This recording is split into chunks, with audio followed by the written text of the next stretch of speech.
Suasana duka terlihat di kediaman penerbang pesawat TNI yang jatuh di Blora, Jawa Tengah. Karangan bunga ucapan bela sungkawa juga terus berdatangan. Puluhan personel Angkatan Udara Lanut Iswayudi hingga Selasa pagi terus berdatangan ke rumah duka Letu Penerbang Alan Syafitra Indra Wahyudi di Kompleks Angkatan Udara di Magetan, Jawa Timur. Kerabat dan prajurit TNI juga terlihat menyiapkan tenda dan kursi untuk para tamu. Sementara karangan bunga ucapan bela sungkawa juga terus berdatangan. Letu Penerbang Alan Syafitra Indra Wahyudi dinyatakan gugur dalam tugas saat melakukan latihan terbang malam di Blora, Jawa Tengah. Kita bergabung dengan Hendra Setiawan, jurnalis Kompas TV di Madiun, Jawa Timur untuk mengetahui situasi di Lanut Iswayudi. Hendra, hingga saat ini bisa Anda gambarkan terkait dengan suasana terkini di rumah duka?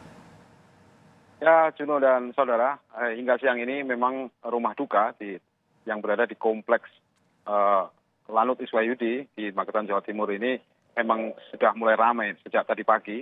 Bahkan sejak tadi malam sudah mulai berdatangan kerabat dan juga para prajurit TNI yang juga sudah menyiapkan beragam mulai tenda, kursi, dan bahkan hingga siang ini terus berdatangan karangan bunga ucapan bela sungkawa kepada untuk gugurnya penerbang Letu Alan. Nah, beberapa menit yang lalu, tepatnya sekitar 30 menit yang lalu, Kadispen TNI AU Marsma Indan maksud saya, telah melakukan konferensi pers di Lanut Iswayudi menyatakan bahwa saat ini tim gabungan masih fokus pada proses pencarian dan evakuasi puing-puing pesawat. Artinya belum membahas apa penyebabnya dan lain sebagainya. Saat ini tim hanya fokus pada proses pencarian. Dan pencarian hingga saat ini juga masih terkendala medan yang sulit dijangkau karena jauh dari permukiman. Dan juga Kadispen mengimbau kepada masyarakat, terutama masyarakat sekitar lokasi, jika sewaktu-waktu menemukan barang-barang mencurigakan yang menyerupai puing-puing pesawat, segera melapor. Dan juga mereka, TNI juga mengimbau masyarakat agar tidak perlu mendekat ke lokasi karena selain membahayakan itu juga mengganggu proses pencarian dan juga nanti proses penyelidikan untuk mengetahui penyebab pasti jatuhnya pesawat ini. Begitu, Juno.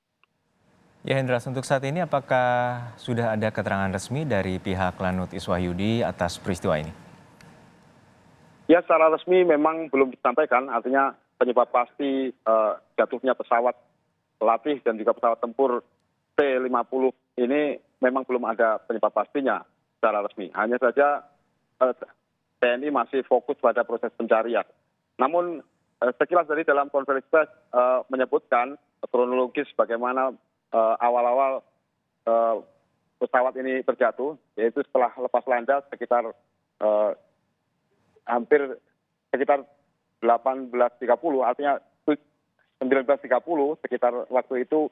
Ini ada dua pesawat memang terbang bersamaan di latihan malam dan Letu Alan ini menjadi pesawat kedua. Artinya pesawat kedua ini dia mengikuti dari pesawat pertama.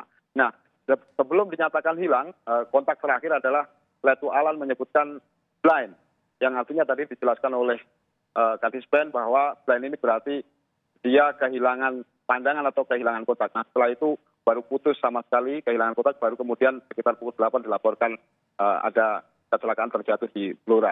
Nah, saat ini fokus TNI masih dalam proses pencarian.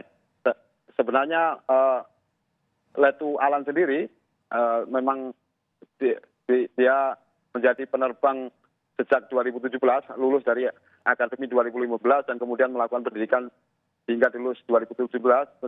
Telah memiliki setidaknya 800 lebih jam terbang, dan untuk latihan malam konon disebutkan tadi dalam konferensi pers Letu Alan telah terbang terakhir pada 23 Maret yang lalu yang melakukan terbang malam, dan ini adalah proses kedua untuk latihan terbang malam sehingga yang akhirnya ada tragedi ini. Hingga saat ini belum ada kepastian apa penyebab jatuhnya pesawat ini. Baik, kita nantikan informasi resmi atau keterangan resmi dari pihak TNI AU terkait dengan kecelakaan yang menyebabkan jatuhnya pesawat tempur Golden Eagle pada Senin malam. Terima kasih rekan Hendra Setiawan dari Lanut Iswayudi, Magetan, Jawa Timur.